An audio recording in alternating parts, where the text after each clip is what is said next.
Bonsoir à tous et bienvenue dans cette nouvelle vidéo pour un nouveau chapitre, qu'est-ce que je raconte déjà, un nouveau livre, Chair de poule, Terreur sous l'évier, le tome 21, je ne sais pas si vous le verrez convenablement. J'espère que celui-là va être assez cool à lire au niveau angoisse, que j'aurai assez de chouettes petits bruitages à vous mettre pour vous mettre dans l'ambiance, comparé à celui d'avant, qui était plutôt cool mais qui faisait pas peur. Toujours aussi dans un souci du détail, expérience luminaire, je continue de mettre un peu une petite ambiance verte, chair de poule, mais moins puissante. J'espère que ça va être moins Grinch au final, dans le rendu final, parce que quand je me suis vu dans le montage, j'ai fait oups, c'était vert Shrek. Donc on va voir, si jamais ça ne fonctionne toujours pas, on reviendra à l'ancienne.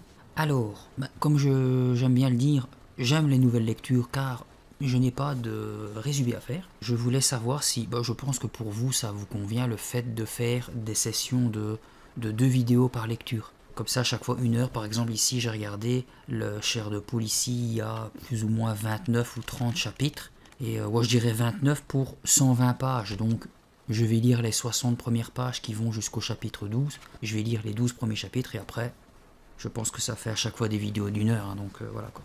Assez de blabla, Anto, tu parles toujours trop. Comme d'habitude, installez-vous confortablement. Je vous souhaite une bonne écoute. Avant d'ouvrir le placard de l'évier dans la nouvelle cuisine, notre famille était normale et heureuse.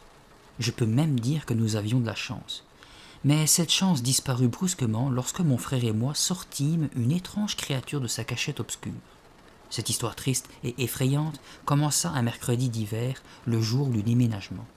« On y est, les enfants », annonça papa en klaxonnant. Nous venions de nous arrêter devant notre nouvelle demeure. « Alors, Kat, prête pour le grand chambardement ?» me demanda-t-il affectueusement. En fait, je m'appelle Catherine Merton, mais il n'y a que mes professeurs qui utilisent mon vrai prénom. Pour les autres, je suis Kat. « Toujours prête, papa ?» répondis-je toute fière. Nous sortîmes de la voiture et Killer, notre cocker, nous suivit dans l'allée en aboyant joyeusement. C'est Daniel, mon idiot de petit frère, qui l'avait appelé comme ça. Killer veut dire tueur en anglais. Vous parlez d'un tueur? Il a peur de tout. La seule chose qui l'assassine, c'est sa balle en caoutchouc. En tout cas, c'était le grand jour. J'allais enfin découvrir ce qu'il y avait à l'intérieur de cette bâtisse. Pour ce qui est de l'extérieur, on le connaissait bien. Daniel et moi étions passés des dizaines de fois devant. En effet, la maison est située rue de l'église, à 200 mètres de l'endroit où nous habitions avant. Nous étions tous très impatients. Pourtant, je n'arrivais pas à m'imaginer que nous allions vivre ici. J'avais toujours pensé que notre ancienne habitation était assez vaste. Mais celle-là, elle était tellement immense sur sa petite colline qu'elle m'intimidait. Ce n'était pas une maison, c'était un château, enfin presque, parce qu'elle était énorme, mais pas très charmante. Maman l'appelle ma confortable vieille chaussure. C'est tout dire. La façade était recouverte d'1 centimètre de poussière. Les volets jaunes pendaient lamentablement. Ils encadraient une douzaine de fenêtres. Le perron n'en finissait pas. Le jardin de devant pouvait contenir un terrain de football. La pelouse n'avait pas été tondue depuis longtemps. Ça en faisait du travail en perspective. Pourtant, maman affirma calmement, avec un bon aspirateur, 1 ou 2 couches de peinture et quelques coups de marteau, ce sera parfait. Elle me montra du doigt le 2e étage. Tu vois ce balcon? C'est notre chambre. La pièce d'à côté, c'est celle de Daniel. Puis, elle pressa légèrement ma main et dit, joyeuse, et le petit balcon, là, c'est la tienne, Kat. Je n'en revenais pas. Un balcon rien que pour moi. Je l'embrassais et chuchotais. C'est génial, je m'y vois déjà. Daniel a 11 ans, mais il se conduit comme s'il n'en avait que 3. Il se mit à pleurnicher. Pourquoi elle a un balcon et pas moi? C'est pas juste. Daniel, grognai-je, ce n'est pas pour rien que j'ai 2 ans de plus que toi. En fait, j'allais avoir 13 ans samedi. Ça suffit, Daniel, ordonna maman. Tu n'as pas de balcon, mais tu as des lits jumeaux. Ton ami Carlo pourra venir dormir ici quand tu voudras. Super, s'écria Daniel. Carlo est son grand copain. Ils ne se quittent pas et passent leur temps à me faire des blagues. Daniel est du genre costaud. Il est sympa, enfin, souvent, mais il veut toujours avoir raison. Maman le surnomme Monsieur Je sais tout. Ses cheveux châtains clairs et raides lui tombent tout le temps dans les yeux. Papa l'appelle la tornade humaine, parce que quand il arrive quelque part, il se transforme en tourbillon. Moi, je suis grande et mince, avec plein de taches de rousseur. Mes cheveux sont carrément rouges. Je suis plutôt calme et tranquille, du moins à ma manière. Ce jour-là, Daniel était tellement excité qu'il faisait vraiment penser à une tornade. Il tournait en rond sur la pelouse. « C'est immense !» hurla-t-il, s'écroulant dans l'herbe. « C'est gigantesque. C'est une super maison, un super jardin. Et moi, je suis un super Daniel. » « Un super crétin, oui, plaisantai-je en l'attrapant par les cheveux. À ce moment, papa remonta le chemin. Il portait une caisse pleine d'ustensiles de cuisine. Il était suivi par 2 déménageurs. Il peinait avec notre grand divan bleu. « Les enfants, arrêtez de faire les idiots. Venez nous aider. Daniel, va promener Killer et donne-lui à boire et à manger. Et toi, Kat, surveille Daniel. Et puis nettoie la cuisine.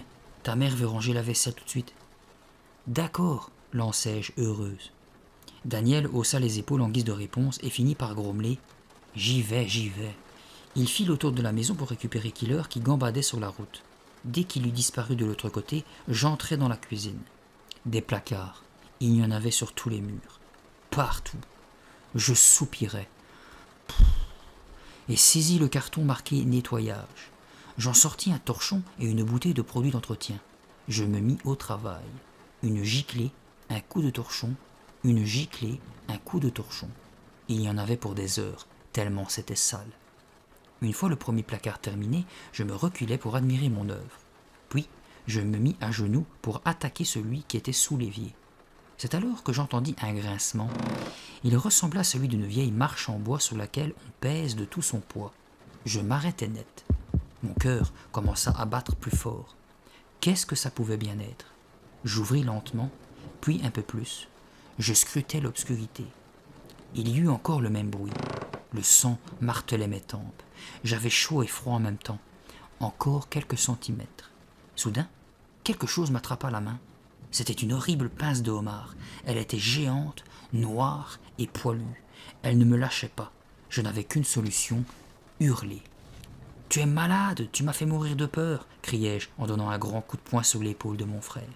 Daniel rit à gorge déployée. Il enleva son déguisement de rat et l'horrible patte qu'il avait enfilée sur son bras. « Tu aurais dû voir ta tête. Tu sais quoi ? Je vais t'appeler Kat la trouillarde. »« Très drôle, vraiment très drôle, grognai-je en roulant des yeux furibonds. Au fait, papa t'a dit de surveiller Killer. Où est-il ? Ne t'en fais pas, il n'est pas perdu. Ça veut dire quoi ? M'énervai-je. Je l'ai mis dans la cave, avoua-t-il, fier de lui. Et puis, pendant que tu étais sur le perron, je suis entré par la porte latérale et je me suis caché sous l'évier. Tu n'es qu'un sale rat. À ce moment, je fus interrompu par de petits pas claquant sur le linoléum. Je sursautai. Qu'est-ce que c'est que ce bruit ? Épouvanté, Daniel ouvrit tout grand la bouche. Kat, c'est un vrai rat. Dépêche-toi. Sans prendre le temps de penser, je me réfugiai sur un tabouret. Je fermai les yeux. La bête arrivait. Daniel éclata d'un rire aigu, agaçant, que je connais trop bien. Un rire de victoire. C'est Killer, je t'ai eu 2 fois, tralalère. Je plongeai sur mon petit frère et commençai à le chatouiller. Cette fois tu vas rigoler, à en mourir, pour de bon. Arrête, au secours, non, Kat, s'il te plaît, je n'en peux plus, arrête. Tu as fini ? Oui, hoqueta-t-il. D'accord, tu peux te relever. Merci. Soudain, l'expression de son visage changea. Qu'est-ce que Killer fabrique dans ce coin ? Pas question, tu ne m'auras plus avec tes tours imbéciles. Mais en me retournant, je constatai que le chien semblait très intéressé par ce qu'il y avait dans le placard de l'évier. Il en sortit un objet, et immédiatement il montra les crocs. Ça, c'est étrange, pensai-je, il ne fait jamais ça d'habitude. Qu'as-tu trouvé là, mon toutou ? Murmurai-je, m'approchant de lui. Killer ne réagit même pas. Il reniflait, et grognait de plus belle. Je me penchai. De quoi s'agissait-il ? C'est quoi, Kat ?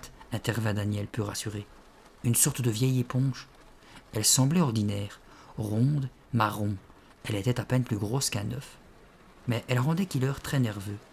Il lui tournait autour, aboyant et grondant de plus en plus fort. Je la pris pour l'observer plus attentivement, et mon chien, si doux d'habitude, essaya de me mordre. Ça alors ? Vilain Killer !» Il se réfugia dans un coin et posa tristement sa tête sur ses pattes. J'examinai la chose de près. Oh là là! Et brusquement je compris le comportement étrange de Killer. « Daniel, vite, viens voir !» Je n'en croyais pas mes yeux. « Qu'est-ce qui se passe ?» s'exclama Daniel. Je fixai la trouvaille bizarre de Killer. « Ou j'ai la berlue, ou c'est un vrai mystère », murmurai-je, interloqué. « C'est quoi ?» frémit mon frère. Je regardai encore un moment. « Oh, non, je n'ai pas la berlue, mes yeux ne m'ont pas trompé. » La chose bougeait dans ma main. Doucement, gentiment, elle se gonflait et se dégonflait en un rythme paresseux. Oui, elle semblait respirer. Les éponges ne respirent pas, non? Eh bien celle-là, elle respirait. Je pouvais même entendre son souffle léger. Oh, ouf, oh, ouf. Daniel, ce n'est pas une vraie éponge.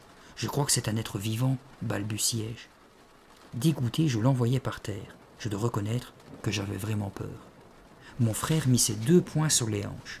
« C'est une blague idiote, je n'en crois pas un mot. »« Enfin, Daniel, puisque je te dis, tu ne m'auras pas, c'est une éponge, c'est tout. Elle est là depuis des siècles. »« Bon, d'accord, ne me crois pas, mais je te préviens, si cette histoire fait sensation, je dirai que tu n'es pas mon frère. Comme ça, tu n'en profiteras pas. » Il allait réagir lorsque maman arriva. Elle portait un monceau de vêtements. « Maman, regarde l'éponge sur le carrelage, elle est vivante. »« C'est très bien, Kat, » murmura-t-elle comme si je délirais. « Il y a encore plein de choses à ranger. Mais où ai-je pu mettre la boîte avec l'argenterie ?» Elle se comportait exactement comme si elle ne m'avait pas entendu. « Maman, écoute, l'éponge sous l'évier, elle respire, je t'assure. » Elle ne fit pas plus attention que la première fois à ce que je disais.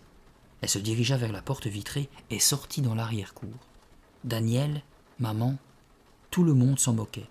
Tout le monde, sauf Killer, parce que lui, il était drôlement intéressé. Trop même. Il s'était avancé. Il lui donna des coups de museau, puis il la regarda longuement en grognant. Pourquoi râlait-il ainsi de nouveau? Il la toucha du bout de sa truffe. Ensuite, avec sa patte, il la repoussa à droite et à gauche, comme s'il jouait avec une balle.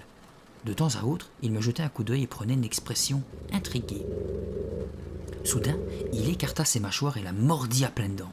« Eh, ce n'est pas ton déjeuner, tonnai-je. Ça suffit. » Je l'attrapai par son collier, il lâcha sa prise. Si c'était la découverte du siècle, il était en train de la réduire en bouillie. « Tu vois, Daniel, Killer sait qu'elle est vivante, lui. Je te jure que ce n'est pas une blague. Viens plus près, tu verras bien qu'elle respire. » Daniel sourit en coin. Visiblement, il n'en croyait pas un mot. Mais je le connais, il brûlait d'envie de savoir. Il s'approcha. « tu as peut-être raison, concéda-t-il. En fait, tu as vraiment raison. Elle est vivante, mais elle est à moi. » En disant cela, il l'attrapa et se réfugia sous l'évier. « Pas question, protestai-je, le tirant par le col de sa chemise. Je l'ai vue en premier, elle m'appartient. » Il secoua la tête et replongea dans le placard. « Les trésors sont à ceux qui les trouvent, siffla-t-il. Je voulus le rattraper. Malheureusement, avant que je n'ai pu le toucher, il poussa un cri de douleur, à fendre l'âme. On devait entendre son hurlement à 100 mètres à la ronde. Maman franchit la porte vitrée comme une fusée. Qui hurlait comme ça? Que se passe-t-il? Daniel sortit à reculons de sa cachette. Il se massait le crâne en louchant. Je me suis cogné la tête contre le siphon. Kat m'a poussé. Moi? M'indignai-je. Jamais de la vie. Je ne l'ai même pas touché. Maman s'agenouilla, prit Daniel dans ses bras. Elle caressa ses cheveux et murmura. Mon pauvre petit garçon. Daniel me tira la langue tout en se frottant la tempe. Ça fait très mal, je vais avoir une énorme bosse, se lamenta le faucheton. Il me jeta un coup d'œil glacé. Tu l'as fait exprès, Kat. De toute façon, ça n'a rien à voir avec ton éponge. Et puis, comme elle était là avant, elle est à nous tous, na. Non, grondai-je, pourquoi veux-tu toujours prendre ce qui est à moi? Assez maintenant, trancha maman, impatientée. Je n'arrive pas à comprendre que vous vous disputiez pour cette mocheté ridicule. Et elle se retourna vers moi. Tu dois t'occuper de ton petit frère, oui ou non? Et toi, Daniel, ne prends pas tout le temps les affaires des autres. Je ne veux plus un mot sur cette histoire. Sinon, vous entendrez parler de moi, rugit-elle en quittant la pièce. Daniel sortit en se dandinant, suivi par Killer. Il était fier de lui. Une fois seul dans la cuisine, je récupérai l'étrange chose. Tout le monde se dispute à cause de toi. Je trouve que tu nous crées beaucoup d'ennuis. Je me sentis un peu ridicule de parler à une petite boule ronde et plissée. Mais elle ne donnait pas l'impression d'être une vraie éponge. Pas du tout même. Elle était chaude, chaude et humide. « Serais-tu vivante » bredouillai-je. Je refermai ma main doucement sur elle et ma surprise fut totale. Elle bougeait. Bouger n'est pas le mot exact, elle était agitée par une sorte de pulsation. Ça ressemblait à celle du cœur artificiel en plastique de sciences naturelles. 1, 2, 1, 2. C'était comme si je sentais le sien battre. Je l'examinais de plus près avec une intense curiosité. Je caressais les rides du bout des doigts et je parvins à les faire rentrer. « Oh » m'écriai-je stupéfaite. Elle me scrutait avec 2 petits yeux noirs. J'eus envie de vomir. Les éponges n'ont pas d'yeux, non ? Qui es-tu ? Il me fallait une réponse, tout de suite. Mais qui m'en donnerait une ? À qui pouvais-je en parler ? Là, tout de suite. Sûrement pas à maman. Elle était assez fâchée comme ça. À mon père ? Oui, je serais fixé. Je traversai le salon et la salle à manger. Papa, papa, où es-tu ? Je le découvris debout sur une échelle dans l'entrée. Il avait un marteau dans une main, un rouleau de ruban adhésif dans l'autre et des clous plein la bouche. Ouh, ouh, fut sa réponse. Qu'est-ce que tu dis ? Continua-t-il en crachant ses clous. Écoute, je n'ai pas le temps. Je répare le plafonnier. Les fils sont à nu. Passe-moi la pince là par terre. Si je n'y arrive pas, je serai obligé d'appeler un électricien. Il faut dire que papa est un excellent jardinier. Il sait très bien faire pousser les fleurs et s'occuper des pelouses. Seulement, pour ce qui est du bricolage, il est nul. Tout tourne généralement au désastre. Un jour, il a essayé de réparer le ventilateur. Résultat, les compteurs du quartier ont sauté. Je me dressais sur la pointe des pieds et lui donnais l'outil. J'en profitais pour lui montrer l'éponge. « Voilà, papa, regarde un peu. Je l'ai trouvée sous l'évier, mais ce n'est pas une éponge normale. Elle est tiède, elle a 2 yeux et elle respire comme si elle était vivante. Je ne comprends pas ce que ça peut être. »« Fais voir, dit-il. » Je la lui tendis le plus haut possible. De son côté, il se pencha pour l'atteindre. Et, catastrophe, l'échelle vacilla. Elle commença à se balancer. Papa eut une étrange expression. Ses yeux s'ouvrirent tout grands. Il resta bouche bée pour ne pas tomber et se raccrocha au lustre. « Non » fit-il. Le lustre s'écrasa sur sa tête. Mon père s'envola. Il fit un vol plané et atterrit lourdement sur le parquet. Et il resta allongé par terre, sans bouger. « Maman » hurlai-je. « Maman » Ma mère, Daniel et moi étions accroupis autour de ce pauvre papa. Il était étendu, les paupières à moitié fermées. Il cligna des yeux au bout d'un moment. Que s'est-il passé ? Il arriva à se relever sur les coudes, tremblant encore un peu. Ça va maintenant, les enfants, ça va mieux. Il voulut se mettre debout, mais il retomba sur le plancher en gémissant. Ma cheville, elle est sans doute cassée. Il avait l'air de souffrir beaucoup. Nous le portâmes jusqu'au divan bleu du salon. Maman parla doucement. Daniel, va chercher de la glace et une serviette. Kat, prépare une boisson fraîche. Chérie, que s'est-il passé ? Quand je revins de la cuisine, mes parents me dévisageaient bizarrement. Kat, commença maman sur un ton courroucé. Pourrais-tu nous dire pourquoi tu as poussé ton père ? Et papa ajouta, tout en massant son pied. Pourquoi diable as-tu poussé l'échelle ? Quoi ? Mais, bégayai-je, je n'ai rien poussé du tout. On en parlera plus tard, m'interrompit froidement maman. Pour l'instant, il faut que je m'occupe de votre père. Et elle appliqua une compresse de glace sur le pied enflé de papa. J'étais aussi rouge qu'une pivoine. Mais enfin, que se passe-t-il dans cette maison ? Daniel pense que je l'ai poussé, papa aussi. Qu'est-ce que ça veut dire ? Honteuse, je filai dans ma chambre. Je tenais toujours la bête. Et maintenant, au lieu de respirer calmement, elle palpitait comme un cœur qui s'emballe. Badaboum, badaboum. Elle vibrait à toute allure. On aurait dit un mixeur qui tourne à pleine vitesse. Vrombissante d'excitation, elle émettait d'étranges gloussements. Ouaf, ouaf. Je m'assis sur mon lit, passablement choqué. L'éponge s'agitait dans ma paume. Elle semblait heureuse, oui. Je fus envahi d'une peur incontrôlable. Soudain je compris. Cette chose effrayante nous portait malheur. Il fallait que je m'en débarrasse au plus vite, que je l'abandonne loin, loin de ma famille. Je descendis et m'élançai dehors. Près du garage, je dénichai une grande boîte à ordures en métal. Je soulevai le couvercle, enfonçai le monstre dedans, puis je refermai le tout soigneusement. J'étais plus que soulagé. Si j'avais su. Le lendemain, jeudi, j'étais assise derrière mon bureau. Je dressais la liste des invités pour mon anniversaire qui avait lieu samedi. Je devais la donner à maman pour qu'elle puisse tout préparer. Daniel et Carlo bavardaient tout en grimpant bruyamment les escaliers. Regarde, disait Daniel, ça ressemble à une vieille éponge, mais vivante. Ça doit être une créature préhistorique, comme un dinosaure, tu vois. Je me levai d'un bond et me précipitai dans le couloir, furieuse. Qu'est-ce que tu fabriques avec ça? Je l'avais jeté. Je l'ai trouvé dans la poubelle, dans le garage, expliqua Daniel, surpris par ma réaction brutale. C'est trop chouette, non? N'est-ce pas, Carlo? Son copain haussa les épaules. Ça ressemble à une vieille cochonnerie, et alors? Tu n'y es pas du tout, poursuivit Daniel. Ce truc-là, c'est plus que ça. Nous entrâmes dans ma chambre. Je sortis un gros livre de ma bibliothèque. Laissez-moi vérifier dans cette encyclopédie. Voyons ce qu'elle dit sur les éponges. Tu aurais dû la laisser dans les ordures, vraiment. Alors qu'est-ce que ça raconte? S'énerva Daniel. Il sautait sur mon matelas en tenant la chose dans la main. Primo, elles n'ont pas d'yeux, annonçai-je. Deuxio, elles ne peuvent vivre que dans l'eau. Si on les en sort pendant plus d'une demi-heure, elles meurent. Tu vois, Carlo, ce n'est pas une éponge, triompha Daniel. J'ai raison, elle survit hors de l'eau depuis que nous l'avons trouvée, et elle a 2 yeux. Je ne sais pas où tu en vois, rétorqua Carlo, et franchement, elle n'a pas l'air vivante. Pas du tout même. Daniel la lui tendit. Tiens là, tu verras. Carlo la prit. Il avait l'air dégoûté. Soudain, il ouvrit grand les paupières. Mais, elle est chaude, et elle se tortille comme un ver. Elle vit. Il se tourna vers moi tout tremblant. Dis, si ce n'est pas une éponge, alors c'est... Quoi? Je n'en sais rien, avouai-je, impuissante. C'est peut-être une espèce d'éponge qui peut vivre sur la terre, suggéra Daniel. Ou alors un croisement entre une éponge et un autre animal, renchérit Carlo. Kat, je peux l'emporter à la maison, juste 1 minute pour l'étudier, je te la rends tout de suite. Je hochai la tête.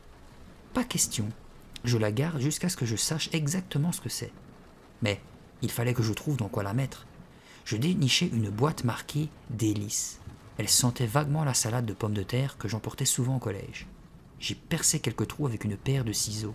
« Mets-la dedans, Carlo. »« D'accord, dit-il pensif. »« Qu'est-ce qu'elle peut bien manger ?»« Je n'en sais rien, admis-je. Elle a l'air de pouvoir très bien se passer de nourriture. » Carlo plaça la créature dans sa prison, mais tandis qu'il faisait ce geste, une sorte de terreur se peignit sur sa figure. Son bras se mit à trembler, puis il poussa un cri horrible. « Ah! Elle m'a mordu !» Je hurlai à mon tour. La bouche tordue par la douleur, Carlo ressortit sa main et l'agita sous mon nez. Il n'avait rien du tout. J'étais furieuse. « Oh, Carlo, tu m'as fait peur. Ce n'est pas drôle. Pas du tout. C'est même complètement idiot. » Il riait de bon cœur. Les 2 garçons n'en pouvaient plus. « Ça, c'est une bonne blague, » se réjouit Daniel, serrant la main de Carlo. « Bravo !» Je leur jetai un regard méprisant. « Sale gamin, vous savez bien que c'est grave. On ne sait pas de quelle espèce il s'agit. »« On ne sait pas non plus de quelle espèce tu es, toi, » se moqua Daniel. « Si je suis une créature, toi tu n'es que son petit frère. »« J'ai une idée, » s'écria Carlo, faisant un clin d'œil à Daniel. « Si on lui mettait une laisse et qu'on allait la promener, peut-être qu'un peu d'exercice lui donnerait de l'appétit. » Il rigolait tellement qu'il octait. « Oui, mais elle n'a pas de jambes, » claironna Daniel. « On peut toujours la faire rouler le long de la rue de l'église, » suggéra Carlo. Et ils pouffèrent ensemble. « Ça suffit, tonnai-je. Fichez-moi la paix avec cette éponge. Allez-vous-en. » J'avais besoin de reprendre mes esprits. Qu'allais-je faire de cette boule mystérieuse? Carlo et Daniel se dirigèrent vers la porte. Mais avant qu'ils aient franchi le seuil, une exclamation me fit sursauter. C'était Carlo. Il boitait en se plaignant. « Arrête maintenant, j'en ai marre de me faire mener en bateau. » Le pauvre se tordait de douleur. Tout pâle, il se laissa tomber sous le lit et enleva son espadrille. Le sang suintait à travers sa soquette blanche. « C'est une pointe. J'ai marché sur une pointe. » Effectivement, un clou avait traversé l'épaisse semelle. Il s'était enfoncé dans son pied. D'où sortait-il? C'était un vrai mystère. « Ça saigne beaucoup, » pleurnichait Carlo. Je regardais autour de moi. Avec quoi pouvais-je faire un bandage? Soudain, mes yeux tombèrent sur le monstre. Oh! Il tressaillait de joie. Il respirait si bruyamment qu'on pouvait l'entendre à l'autre bout de la pièce. Tandis que je soignais le pied de Carlo avec un vieux t-shirt, des questions se bousculaient dans ma tête. Pourquoi tant d'incidents étranges se produisaient-ils dans notre nouvelle maison? Était-ce surnaturel? Et cette créature soudain si excitée? Il fallait que je trouve une explication, même si elle était effrayante. On n'aurait jamais dû ouvrir le placard de l'évier, jamais dû regarder sous le siphon, jamais dû trouver cette horreur, car maintenant, il était trop tard pour nous tous. Le vendredi matin, j'entrai dans la cuisine pour prendre mon petit déjeuner. « Tout est arrangé, Kat, » annonça maman en souriant. « Qu'est-ce qui est arrangé ?» m'étonnai-je, encore endormi. « Tu sais bien, ton anniversaire demain. Comment peux-tu l'oublier ?» fit-elle en m'embrassant gentiment. « Tu en rêves depuis des semaines. » Je soupirais de plaisir rien que d'y penser. Je ne pouvais plus attendre maintenant que maman me l'avait rappelé. J'avalai rapidement mon jus d'orange et mes céréales. Les anniversaires sont de grandes fêtes chez nous. Il y a toujours un énorme gâteau. Maman envoie aux invités des cartons qu'elle dessine à la main, et elle prépare plein de décorations qu'elle fabrique elle-même. Cette année, je l'avais aidée à rédiger les invitations. J'avais utilisé du beau papier pourpre et un crayon rose. D'habitude, j'organise des soirées à thème. Pour mes 12 ans, j'avais choisi « Faites votre pizza ». Ça avait été superbe, les copains en parlaient encore. Cette fois, je m'étais dit que j'étais trop âgé pour ça. Donc, papa et maman avaient décidé de m'emmener toute la journée au parc des merveilles avec 5 de mes meilleurs amis. Un endroit génial avec des piscines qui font des vagues, des toboggans et des montagnes russes à vous donner des frissons. L'été dernier, Carlo avait même rendu tout son déjeuner, tellement ça bougeait dans tous les sens. Vraiment formidable. « Ce sera mon plus bel anniversaire !» m'exclamai-je. « Mais désolé, Daniel, tu n'es pas invité, c'est seulement pour les plus de 13 ans. »« C'est pas du jeu. Pourquoi je ne peux pas venir ?» grinça-t-il en frappant avec sa cuillère dans son bol, éclaboussant de lait toute la nappe. « Je vous promets de ne parler à aucune des amies de Kat. S'il vous plaît, laissez-moi venir avec vous. » Je commençais à me sentir coupable. J'étais sur le point de changer d'avis, mais Daniel prononça une phrase qui lui fit perdre toutes ses chances. Il croisa les bras sur la poitrine et déclara « Bougon, Kat garde tout pour elle. Elle ne veut même pas me prêter l'éponge. » « Mais qui pourrait vouloir d'une chose pareille ?» s'insurgea maman, toute surprise. « Moi » gémit Daniel. « Je l'ai trouvée, rétorquai-je, donc elle est à moi. D'ailleurs, je l'emporte au collège. »« Pourquoi faire ?» demanda maman. « Je vais la montrer à Madame Dupont. Elle pourra sans doute me dire ce que c'est. » Je filai la chercher dans ma chambre. De retour dans la cuisine, je plaçai la boîte sur le carrelage. À ce moment, j'entendis « sniff, sniff ». Je baissai les yeux. Killer agitait son museau et reniflait autour de la créature. « À quoi tu joues, mon gros chien ?» Il se mit à grogner, à gratter le sol. Et voilà, ça recommençait. Killer tournait autour de l'éponge, les oreilles basses. Puis, il aboya. « Sors de là, Killer !» lui ordonnai-je. Mais il était trop perturbé pour m'entendre. « Aidez-moi à le mettre dehors, je pense qu'il veut la manger pour son petit déjeuner. » Maman le saisit par son collier et l'écarta de la chose. Il n'arrêtait pas de gronder. Elle ouvrit la porte et le poussa gentiment dans la cour. « Va te promener. Ce chien a un comportement étrange. Pourquoi est-il si furieux ? Bizarre. Presse-toi, Kat, ou tu vas être en retard. » Et là, c'est moi qui aboierai. En un clin d'œil, je pris mon sac et la boîte contenant l'éponge. J'embrassai ma mère et suivis Daniel dehors. « Regarde un peu, » crânait-il. Il fila de l'autre côté de la rue et se plaça sous le panier de basket des voisins. Puis, il fit semblant de dribbler, de faire des passes et se mit à courir en rond comme un fou. « Kat, je parie que tu ne peux pas sauter si haut. »« Dépêche-toi » trépignai-je. Daniel revint vers moi en trottinant. Soudain, ses yeux s'arrondirent. « Kat, attention !» C'était un bruit épouvantable, un craquement prolongé comme si 1000 bouts de bois se cassaient en même temps. Une énorme branche se détachait d'un arbre. Elle allait m'écraser. Terrorisé, je ne pouvais ni bouger, ni crier. J'allais être réduite en bouillie. « Oh !» Un râle de terreur sortit de ma gorge. Je sentis que quelqu'un me poussait brutalement par derrière, avec une telle force que je roulais sur le sol. Choqué, je restai allongé par terre. L'énorme branche s'écroula et tomba dans un choc insupportable à 2 mètres de moi. En me redressant, je laissai échapper la boîte. La créature roula dans le caniveau.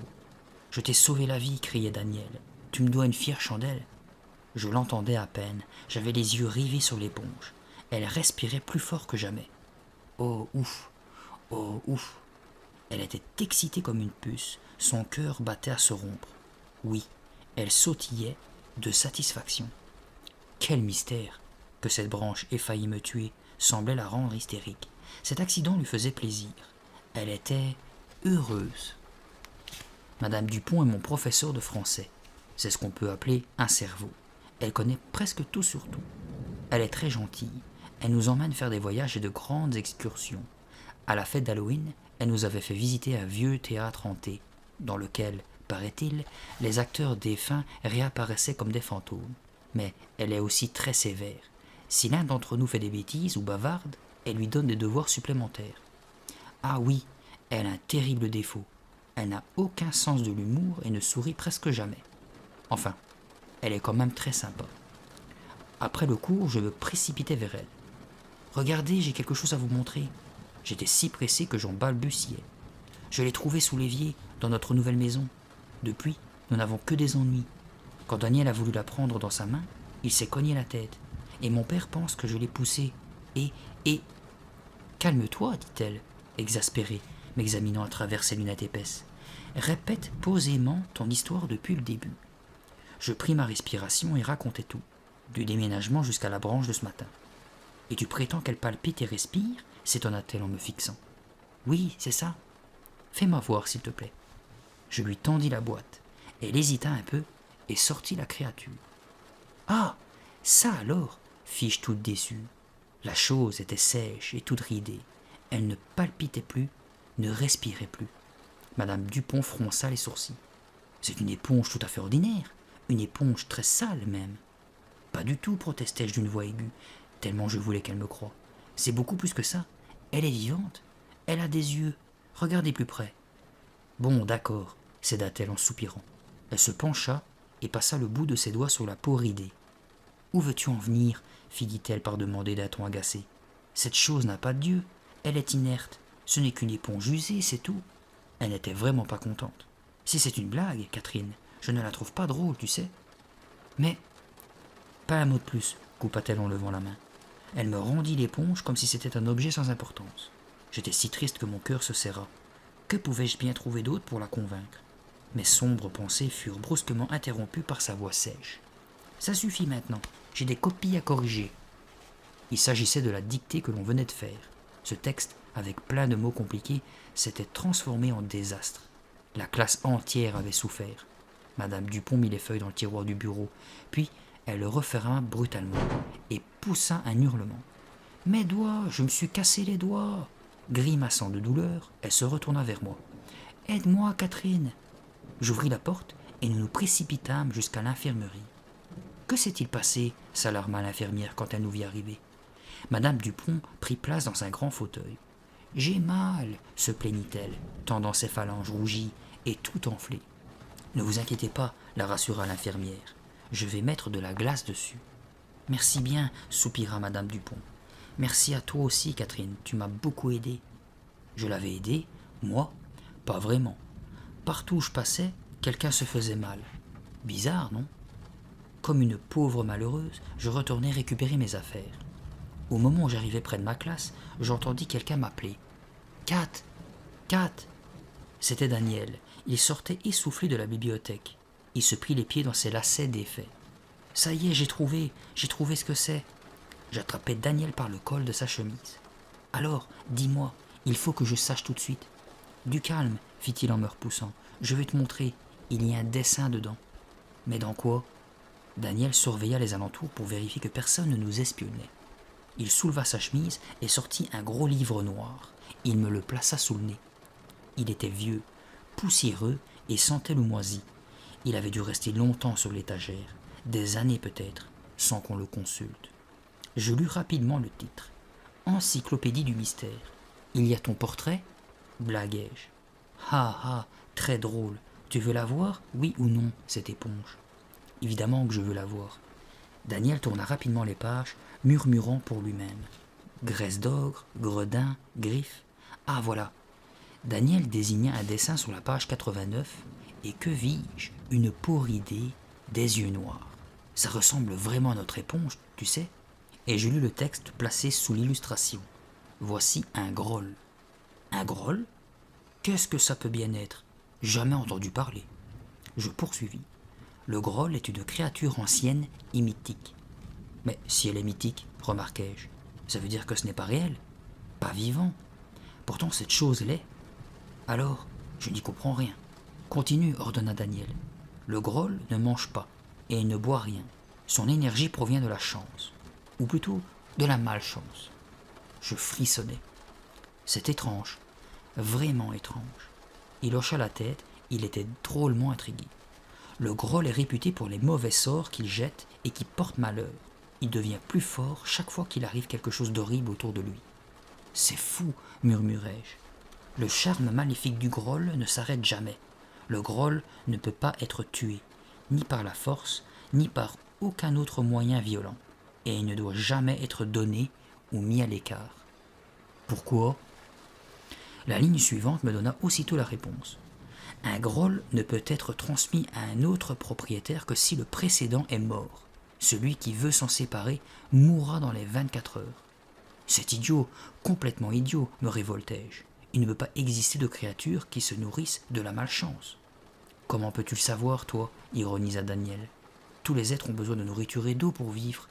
Je ne sais pas, dit Daniel. Je pense que le livre pourra avoir raison. La gravure sur la page suivante attira mon regard. Et ça, c'est quoi ? Chuchotai-je.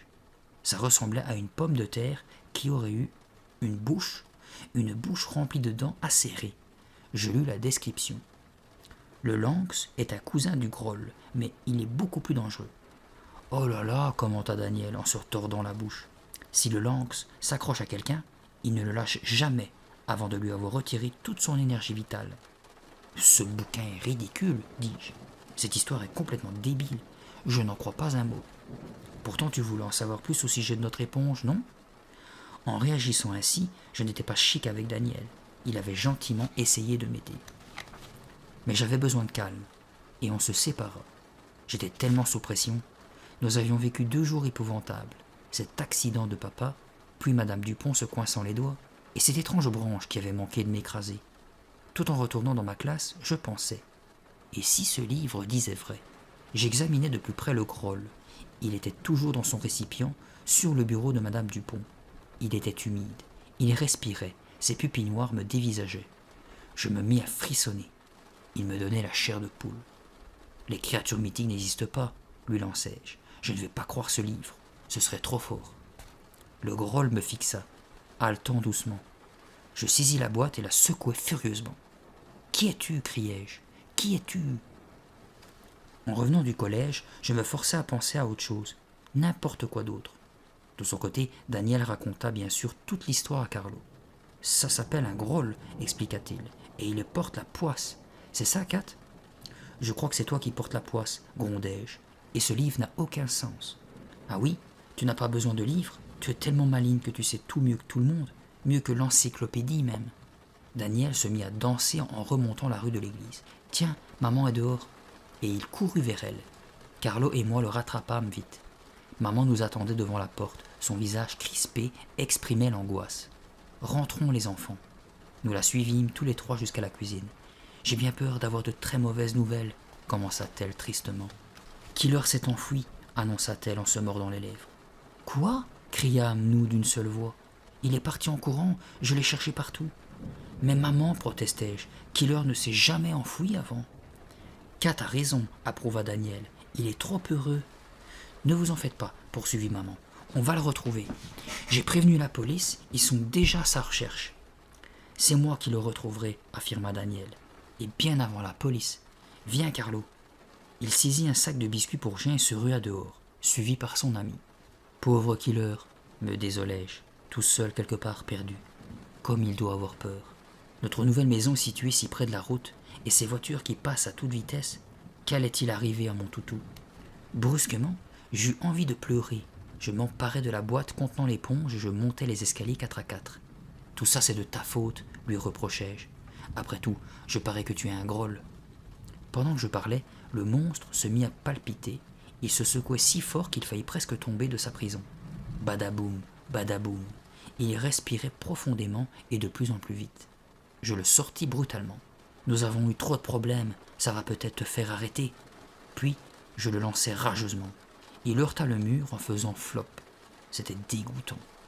C'est alors que je ressentis une violente douleur. Je baissai les yeux et vis du rouge, du sang rouge. Il coulait de ma main gauche. Ma main saignait. Pendant que je jetais le Groll, elle avait cogné violemment mon bureau, ainsi que la pointe d'une paire de ciseaux. Mon Dieu, j'avais une profonde entaille dans la paume. J'enveloppais la blessure avec une serviette pour arrêter le saignement. C'est alors que je découvris le groll sur le parquet. Comme j'espérais qu'il serait mort. Je me penchai. Zut alors, il respirait, tressautait, plus vite que jamais. Je m'approchai encore plus près. Hé hé hé. Ça veut dire quoi murmurai-je. Hé hé hé. On aurait dit qu'il ricanait. Un ricanement cruel qui ressemblait à une toux. Et puis, tout en continuant à rire, diaboliquement, le groll changea soudain de couleur. Il devint brillant, passa d'un brun triste à un léger rose. Abasourdi, je le vis tourner au rouge tomate, aussi rouge que ma main. Ma main, au fait, le sang avait traversé le tissu et coulait goutte à goutte sur le sol. Il fallait que je trouve de l'aide. Maman. Maman, vite, hurlai-je. Un pansement, un grand, je me suis fait mal. Pendant que je me précipitais en bas, un tourbillon de questions me traversa l'esprit. Pourquoi l'éponge avait-elle changé de couleur? Et ce rire que je n'avais jamais entendu? Que signifiait tout ça? Était-ce parce que je lui avais fait mal? Que d'interrogations effrayantes. Une fois soigné, je retournai dans ma chambre. Je stoppai net devant la porte. Je tendis l'oreille. Des voix résonnaient à l'intérieur. Qui est là? Bredouillai-je en tremblant. Quelqu'un ouvrit d'un seul coup. C'est le fantôme du groll, prononça Daniel d'une voix de cimetière. Ouh. Daniel et Carlo se tenaient devant la boîte. Ils rigolaient comme des fous. Oh, j'ai eu peur, soupirai-je. Tout à coup, je me souvins de notre chien. Au fait, vous avez retrouvé Killer? Non, dit tristement Daniel. Nous avons cherché dans tous les coins. Maman dit que la police le retrouvera. Alors, je regardai le groll. Daniel, comment est-il retourné là-dedans? Je l'ai trouvé sous le plancher et je l'ai remis dans sa boîte, expliqua mon frère. Comment en était-il sorti, hein? Oh, la barbe, rouspétai-je en haussant les épaules. Je n'avais pas envie de donner d'explication.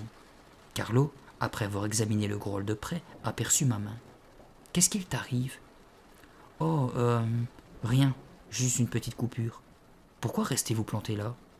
Carlo voudrait nous l'emprunter, dit Daniel en tapotant le bord de la boîte pour attirer l'attention de la créature. Je lui ai déjà dit non, mais il insiste. S'il te plaît, Kat, prête-le-moi, supplia Carlo. S'il te plaît. Oh, prends-le et garde-le, cet horrible truc, grognai-je entre mes dents. Chouette, s'exclama Carlo, et il avança rapidement sa main pour saisir le groll. Attends, l'arrêta Daniel en lui agrippant le bras. Kat, tu te souviens de ce qui est écrit dans l'encyclopédie du mystère? Il ne détachait pas son regard du mien, et il récita le texte de mémoire. Il ne doit jamais être donné. Celui qui veut s'en séparer mourra dans les 24 heures. Mon estomac se noua. Fallait-il croire ce vieux livre stupide? Était-il écrit que les grolls riaient? Ou qu'ils changeaient de couleur? Non. Carlo et Daniel me fixaient. Manifestement, ils attendaient ma décision. Je regardais attentivement le groll. Ne lui donne pas, s'il te plaît, insista Daniel. C'est trop dangereux. Je ne pensais qu'à une chose, une seule. Je voulais me débarrasser du groll le plus vite possible. Et si Carlo le voulait si fort, eh bien, il n'avait qu'à l'emmener. Vas-y Carlo, prends-le, je ne veux plus voir cette ignoble chose. Mais Daniel s'en empara et le tint serré. Non, Carlo ne va pas l'emmener. Je me fiche de ce que tu peux dire, je ne le laisserai pas faire, s'écria Daniel. Lequel de nous deux le trouillard? Protestai-je, lui frappant l'épaule. Je suis en train de te sauver la vie, s'indigna Daniel. Tu ne comprends pas? Pauvre petit frère, il avait l'air si sérieux, si terrorisé. Et puis, ce qu'il avait dit avait du sens. Alors je décidai de ne pas donner suite à mon idée. Tu as raison, petit frère. Carlo, il vaut mieux que tu laisses le groll ici. Daniel poussa un soupir de soulagement. Son copain fit la moue. C'est bon, je m'en vais. Je viens avec toi, dit Daniel en replaçant l'éponge dans sa prison. On va faire un tour en vélo dans le parc. Peut-être que Killer y est. En sortant de la chambre, Daniel leva le pouce en signe de victoire. Les garçons partis, je m'écroulai sur mon lit. Qu'allait-il nous arriver maintenant? Je ressentais pour ce maudit groll une haine infinie, mais je ne pouvais pas en détourner les yeux. S'il nous arrive encore un malheur, je t'enterre, promis-je, et si profond que personne ne te trouvera, ni te verra plus jamais. Plus jamais. Eh bien, cette promesse, j'allais devoir la tenir plus vite que je ne le pensais. Le samedi matin, je me réveillai brusquement. Daniel se tenait à mes pieds. Il soufflait dans une trompette de carnaval. Tut, tut, debout, c'est l'heure. Je tendis la main pour lui arracher l'instrument. Arrête, tu veux, ronchonnai-je. Puis j'eus une brusque illumination. Mais c'est mon anniversaire aujourd'hui. Enfin quelque chose de sympa. Je sautai du lit, J'avais juste le temps de me préparer pour aller au parc des merveilles. J'allais passer la journée dans le train fantôme, dans la roue de l'extrême, sur les montagnes russes. Tout quoi. Je courus à la fenêtre et jetai un coup d'œil à travers la vitre. Il pleuvait des cordes. Oh non, c'est pas possible. Quelle déception. J'en aurais presque pleuré. L'orage était épouvantable. Des éclairs zébraient le ciel. Le tonnerre gronda. Comment pouvions-nous aller nous amuser par ce temps? C'était raté. Kat, viens prendre ton petit déjeuner, appela ma mère. J'enfilai un collant rayé rose et pourpre, un t-shirt pourpre aussi, et je descendis à la cuisine. Voilà la reine du jour. Bon anniversaire, ma chérie, sourit-elle, m'embrassant tendrement. Ce matin, maman m'avait préparé des gaufres avec de la confiture de fraises et du sucre glacé. Je me régalais à l'avance. Je suis fin prête pour la fête, rappelai-je en m'asseyant à table. En fait, j'espérais encore un peu qu'elle dirait oui. Maman hocha la tête tristement. Tu sais, je crois qu'il faut annuler notre programme. Tu as vu le temps qu'il fait? On ne peut pas y aller par cette tempête. Annuler? Je tapotais tristement mes gaufres. On ne pourrait pas organiser quelque chose ici dans la maison? On commande un grand gâteau et on fait une partie géante de jeux électroniques. Tu sais bien qu'on ne peut pas. Les peintres vont travailler toute la journée dans le salon et dans la salle à manger. Avec ces échelles et ces seaux de peinture, je ne peux pas avoir tes amis qui courent partout. Quelle poisse! Quand même, ce sont mes 13 ans, protestai-je, rejetant ma fourchette. Tu m'avais promis une fête, maman. Je sais combien tu dois être déçue. On s'amusera un autre jour, Kat, le week-end prochain. Oui, mais c'était aujourd'hui que j'avais 1 an de plus. Je commençais à pleurer. Tout va de travers, tout, depuis qu'on a déménagé. Je détestais cette nouvelle maison, mon anniversaire aussi. Et plus que tout, je haïssais le groll. Laissant tomber mes gaufres, je remontai en courant dans ma chambre et empoignai l'horrible chose. Je la secouai aussi fort que possible. Je t'avais prévenu, tu as démoli ma journée, maintenant tu vas payer. Il trépida de joie et je le rejetai violemment dans sa prison. Je te déteste, je vous hais, toi et la déveine que tu portes. Je me laissai tomber sur ma chaise. J'étais décidé. Maintenant, il fallait agir.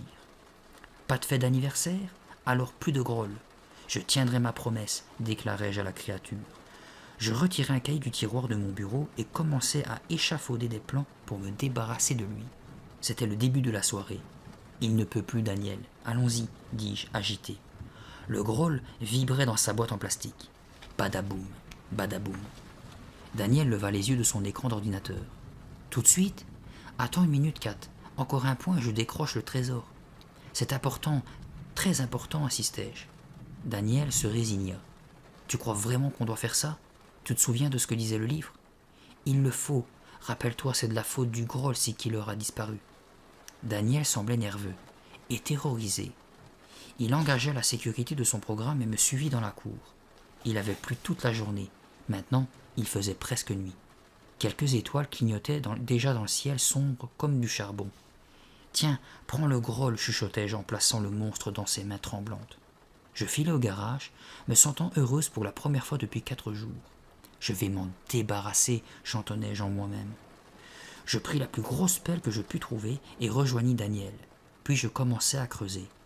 Il fallait un bon trou, un trou profond, pour que le groll ne puisse jamais en sortir. Il y avait un vent frais, mais creuser dans la terre humide me donna chaud rapidement.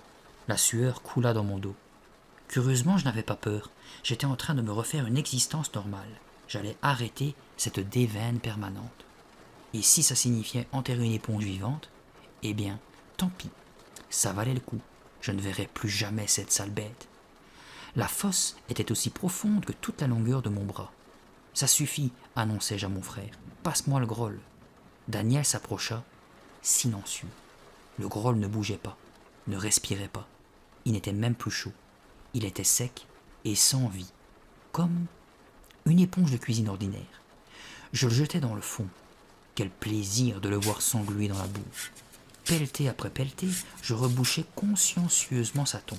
Quand elle fut remplie, je tassai la surface avec le dos de la pelle pour qu'il n'y ait pas de traces. Personne à part nous ne saura jamais qu'il est enterré ici. Adieu, groll, ricanai-je. Daniel, je pense que nous en avons fini avec notre malchance. Daniel se taisait. Je me retournai pour l'appeler. Il avait disparu.